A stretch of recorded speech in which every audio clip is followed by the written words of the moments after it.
Oke, bismillahirrahmanirrahim. Assalamualaikum warahmatullahi wabarakatuh. Perkenalkan nama saya Firnanta Syahrdana, NIM 1810301167 dari kelas 5C Fisioterapi, Prodi Fisioterapi Universitas Aisyah Yogyakarta. Nah, di sini saya akan menjelaskan materi untuk tugas akhir modul manajemen bencana. Untuk materinya, fisioterapi manajemen bencana dalam analisis resiko dan penilaian skala dampak. Sebelum itu, kita harus mengetahui definisinya. Definisi bahaya atau hazard adalah suatu kondisi secara alamiah maupun karena ulah manusia yang berpotensi menimbulkan kerusakan atau kerugian kehilangan jiwa manusia. Kemudian kerentanan adalah sekumpul kondisi atau suatu akibat keadaan faktor fisik, sosial, ekonomi, dan lingkungan yang mempengaruhi buruk terhadap upaya-upaya mencegah dan menanggulangi bencana. Kemudian kemampuan atau capability adalah kebijakan atau kesiapsiagaan dan peran masyarakatnya. Nah, kekuatan dan potensi yang dimiliki oleh perorangan, keluarga, dan masyarakat yang membuat mereka mampu mencegah, mengurangi, siapsiagaan, menanggapi, dan dengan cepat atau segera pulih dari suatu kedaruratan dan bencana. Kemudian langkah-langkah penilaian resiko ada dua, yaitu yang pertama kita harus menentukan satu lokasi rawan bencana. Nah, kita harus mengetahui lokasi yang mana yang rawan bencana seperti tsunami, gempa bumi, tanah longsor, banjir, bencana sosial maupun dan lain-lain. Kemudian melakukan identifikasi resiko bencana dengan mencari sumber informasi berikut. Yang pertama, yaitu bahaya atau ancaman. Nah, bahaya ancaman ini kita harus menentukan jenis ancamannya seperti tsunami, gempa bumi, tanah, longsor, banjir, bencana sosial, kemiskinan, kerusuhan atau konflik, dan lain-lain. Kemudian mengetahui letak peta atau topografinya itu pada lokasi lawan bencana. Seperti kita harus mengetahui letak wilayahnya, batas wilayahnya, kemudian kotanya, apakah kotanya itu dekat dengan sungai atau danau, kemudian dekat gunung berapi, penambangan, pabrik, industri, dan lain-lain. Kemudian menentukan skala probabilitas dan menentukan skala dampak kejadian. Nah, untuk menentukan skala probabilitasnya itu ada 5.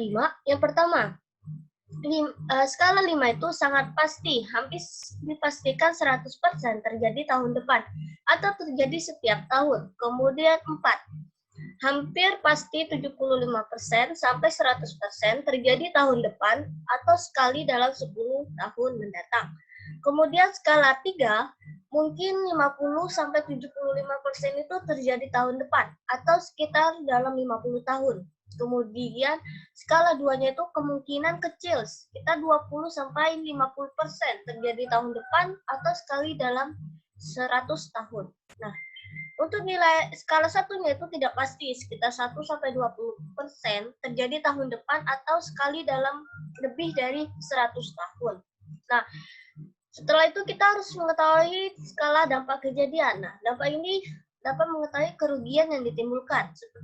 Ada 5 skala, yaitu skala 5 itu sangat parah, hampir dipastikan 100% wilayah hancur dan lumpuh total.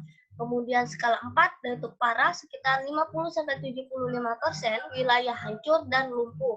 Kemudian skala 3 cukup parah, sekitar 10-50% wilayah hancur. Nah, untuk skala 2 itu ringan, kurang 10% wilayah yang terkena. Dan skala 1 itu tidak parah sama sekali. Nah, di sini kita bisa lihat adalah matriks skala tingkat bahaya.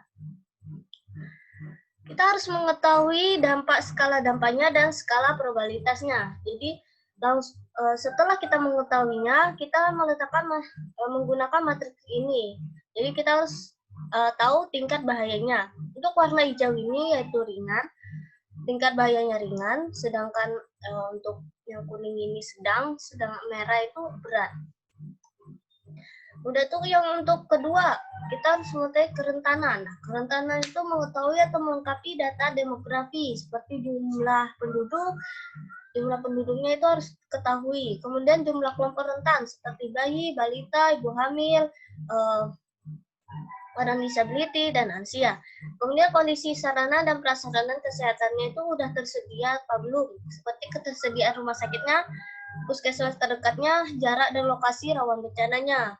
Kemudian sistem transportasinya dan telekomunikasinya itu sudah ada apa belum? Seperti kayak akses jalannya susah apa tidak, apa lancar atau gimana. Kemudian sarana angkutannya itu kurang atau ada. Kemudian jaringan komunikasinya itu suatu lokasi yang dimana terjadi bencana itu udah ada jaringan komunikasi atau belum. Nah, selanjutnya ketersediaan ketenagaan kesehatannya sudah ada, seperti dokter, perawatan, bidan, dan lain-lain itu sudah ada apa belum. Nah, kemudian status sosial ekonomi penduduk, status sosial bawah, menengah, atas, dan lain-lain. Dan kemudian pencarian utamanya seperti petani, nelayan, dan lain-lain. Yang ketiga itu kita harus mengetahui kemampuan. Nah, kemampuan itu kebijakan telah ada atau tidak ada kebijakannya, yang peraturan perundang-undang atau peraturan daerah setempat, protap tentang penanggulangan bencananya itu sudah ada apa belum. Kemudian kesiapsiagaan telah ada atau tidak, sistem peringatan dini, simulasi bencana, sosialisasi titik kumpul, menyediakan dana darurat, dan lain-lain itu. Nah, kesiapsiagaan masyarakatnya itu sudah ada atau belum. Kemudian peran serta masyarakatnya itu sudah menimbulkan rasa kesadaran dan kepedulian masyarakatnya akan bencana itu sudah ada atau belum. Kemudian kita selanjutnya materi manajemen evakuasi korban massal. Nah, kita ketahui bencana Indonesia itu sangat sering terjadi bencana ya. Nah, bencananya ada bencana alam maupun bencana akibat ulah manusia. Untuk bencana alamnya seperti letusan gunung berapi, gempa bumi, banjir, tanah longsor, dan lain-lain. Kemudian untuk bencana akibat ulah manusia itu kecelakaan transportasi udara, darat, dan laut, kecelakaan industri, dan kebakaran. Nah, dampak bencana terhadap kesehatan masyarakat itu banyak, yaitu pertama, korban massal seperti meninggal dunia, luka, sakit, dan kemudian yang keduanya panik, bingung, depresi. Tiga, masalah pangan dan gizi, masalah air bersih, dan penyakit menular meningkat. Pengertian trace atau trace ini yaitu sistem untuk melakukan pemilihan penderita berdasarkan kebutuhan pertolongan medis atau kondisi korban. Nah, tujuan ini untuk menentukan prioritas penanganan dan evakuasi korban. Tujuannya, trace ini atau track ini mendapatkan hasil yang terbaik mungkin pada kondisi jumlah pasien besar dengan SDA yang terbatas. Kemudian transport korban ke sarana kesehatannya dengan fasilitas yang memadai dan menentukan prioritas dan menekan mobilitas, mortalitas, dan kecacatan. Nah, dasar trace ini adalah jumlah yang cedera, kemudian derajat cedera, kemungkinan bertahan hidup, dan sarana dan kemampuan sumber daya. Yang dilakukan pada trace ini, yang pertama penilaian tanda vital dan kondisi korban bencana, kemudian keduanya penilaian harapan hidup, dan ketiga penilaian tindakan yang diperlukan, 4 penilaian kemampuan medis, 5 prioritas penanganan definitif, dan yang terakhir itu pemberian label. Kebijakan. Nah, kebijakan kebutuhan medis itu sesuai dengan derajat cedera, kemudian harapan hidupnya dan sumber dayanya. Dan trace itu dulu sebelum tindakan. Sebelum melakukan tindakan apapun, kita harus melakukan trace atau track ini. Nah, usahakan itu jangan lebih dari 60 detik setiap pasien. Kemudian tentukan fasilitas terbaik untuk penanganannya. Nah, klasifikasi pada track ini ada 4, yaitu pertama warna hitam atau prioritas 4. Nah, korban luka sangat berat atau meninggal dunia. Nilai kedua itu merah atau prioritas 1. Dia itu bersifat segera. Nah, contohnya luka berat mengancam nyawa, harapan hidupnya masih ada. Kemudian warna kuning atau prioritas 2, yaitu bersifat mendesak. Nah, luka beratnya itu tidak mengancam nyawa. Untuk hijau itu prioritas 3, yaitu bisa ditunda atau evaluasi seperti penderita luka ringan. Metode trace yaitu Metode yang dipakai dalam pelaksanaan trace ini adalah sistem START. START. Nah, START ini Simple Trace and Rapid Treatment. Dia ada 5, nilai 0 awal, kemudian satunya airway, kedua breathing, 3 circulation, dan keempat adalah kesadaran.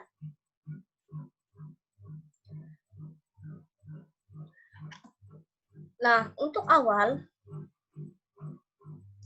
itu hal yang kita lakukan adalah panggil semua korban yang dapat berjalan dan perintah pergi suatu ke tempat perkumpulan atau tempat evakuasi. Kemudian semua korban ditempati dapat kartu hijau. Tempat ini dikasih kartu warna hijau yang tadi prioritas nomor 3. Nah, kemudian selanjutnya di 1 airway. Nah, airway, penderita terdekat. Apakah masih bernapas atau tidak? Jika tidak bernapas, buka jalan airway-nya, buka jalur nafasnya. Kemudian tetap tidak bernapas itu dikasih prioritas warna merah hitam. Sedangkan bila kembali bernapas berwarna merah. Nah, kemudian bernapas spontan itu jika bernapas spontan dilanjutkan tahap berikut yaitu breathing. Nah, breathing ini napas spontan 30 kali per menit itu prioritasnya warna merah. Sedangkan kurang dari 30 kali per menit itu dilakukan tahap berikutnya itu sirkulasi, yaitu capillary refill. Nah, lebih dari 2 detik prioritasnya warna merah. Jika kurang dari 2 detik, maka lakukan tahap berikutnya, yaitu cek kesadaran. Nah, sebelum cek kesadaran, kita pencahayaan gerak capillary refill itu sulit dinilai dari pemeriksaan dari radialis. Nah, jika tidak teraba itu warna merah. Kalau teraba itu kembali lagi ke tahap berikutnya itu kesadaran. Kesadaran ini tidak dapat mengikuti perintah itu berwarna merah. Jika dapat mengikuti perintah itu warna kuning. Selanjutnya kelompok rentan dalam situasi bencana. Nah, kelompok rentan. Menurut Undang-Undang Nomor 24 Tahun 2007 Pasal 55 Ayat 2, kelompok rentan adalah dalam situasi bencana adalah individu atau kelompok yang berdampak lebih berat diakibatkan adanya kekurangan dan kelemahan yang dimiliki yang pada saat bencana terjadi menjadi resiko lebih besar. Seperti meliputi kelompok rentan itu meliputi bayi, balita, dan anak-anak, ibu yang sedang mengandung atau menyusui, penyandang cacat atau disabilitas, dan orang lanjut usia. Selain itu, menurut Undang-Undang Nomor 36 Tahun 1999 Pasal 5 Ayat 3, yaitu setiap orang yang termasuk kelompok masyarakat yang rentan berhak memperoleh pelaku dan perlindung yang lebih berkenan dengan kekhususannya. Oleh sebab itu, kelompok rentan itu harus diprioritaskan terlebih dahulu. Di samping itu perlu mementingkan aspek kegawatan yang terjadi. Selanjutnya, khususnya tadi yaitu adanya keterbatasan fisik dan non fisik. Nah, keterbatasan fisik ini adalah kekurangan dapat berfungsinya anggota badan, baik itu kecelakaan atau bawaan lahir seperti pada kalangan disabilitas. Sedangkan keterbatasan non fisik adalah adanya kekurangan pada kepemilikan baik itu lahan, harta atau tempat tinggal seperti pada kalangan masyarakat miskin. Nah, identifikasi kelompok rentan yaitu ibu hamil dan ibu menyusui. Kenapa disebut kelompok rentan? Karena ibu hamil itu mempunyai perut besar dan kesulitan menyelapkan diri karena ada 2 nyawa yang dibawa, sehingga mempersulitkan dia mengevakuasi sendiri. Kemudian untuk yang anak-anak, anak-anak masuk kelompok rentan karena secara pengetahuan anak-anak itu belum paham bagaimana untuk bisa menyelamatkan diri dan secara mental belum matang sehingga anak-anak belum tahu harus dilakukan saat bencana tersebut. Yang sehingga dapat mengakibatkan di kondisi kaos akan menjadi panik dan menangis.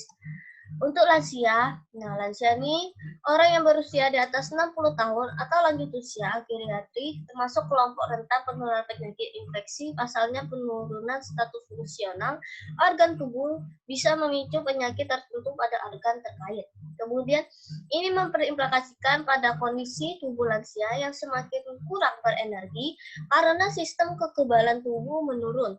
Selain itu, penyakit penyertanya diderita lansia juga umumnya akan membutuhkan perawatan yang terapi pengobatan yang lebih intensif oleh para ahli medis, baik mandiri di rumah maupun dirawat di rumah sakit. Orang disabilitas. Nah, orang disabilitas ini kenapa masuk ke kelompok rentan? Yaitu orang yang menyandang disabilitas memiliki kelemahan dan kekurangan fisik, sehingga mengalami kesusahan dalam penyelamatan diri. Nah, di dalam fisioterapi itu umumnya kita memberi tindakan atau evakuasi itu ada prabencana, saat bencana, dan pasca bencana. Untuk prabencana itu upaya yang dilakukan yaitu bersosialisasi baik ke masyarakat maupun ke korban, itu menyampai suatu bencana baik umum maupun kelompok rentan tersebut. Selain itu mempersiapkan fasilitas-fasilitas kesehatan untuk kelompok rentan. Hal ini paling penting.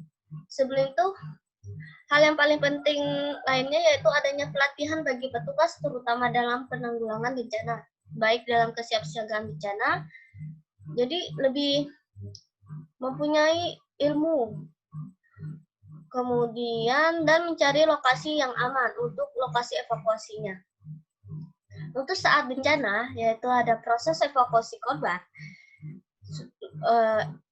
kemudian adanya arahan apa yang harus kita lakukan jika terjebak atau tidak bisa keluar dari rumah. Nah, seperti adanya gempa bumi. Nah, hal yang kita lakukan atau kita berikan arahan itu jangan keluar rumah jika kesulitan keluar dari rumah. Kita bisa lakukan bersembunyi atau tiarap di bawah meja dan lain-lain. Kemudian mempersiapkan bahan-bahan alat kesehatan, baik itu obat-obatan dan lain-lain. Kemudian pasca bencana ini memberikan pengetahuan pada korban dalam bencana atau peringatannya. Kita harus memberi pengetahuan. Seandainya tidak boleh ke rumah atau ke tempat masing-masing karena masih ada bencana susulan seperti itu. Kemudian tempat pengungsian bisa memberikan kegiatan-kegiatan pada korban seperti anak-anak jika merasa bosan, jadi kita harus memberi kegiatan-kegiatan seperti memberi gambar atau dan lain-lain untuk menghibur supaya tidak bosan di saat tempat evakuasi. Kemudian melihat kondisi pengungsiannya itu baik kebersihan, air, makanan, kesehatan, dan lain-lain. Selanjutnya kita fisioterapi ikut adil dalam rehabilitatif. Sebagai fisioterapi juga tahu apa yang dibutuhkan kondisi seseorang atau korban yang keterbatas gerak dan fungsional sehingga dapat menentukan fasilitas apa yang dapat diberikan pada korban. Sekian dan terima kasih dari saya. Mohon maaf bila ada salah kata. Wassalamualaikum warahmatullahi wabarakatuh.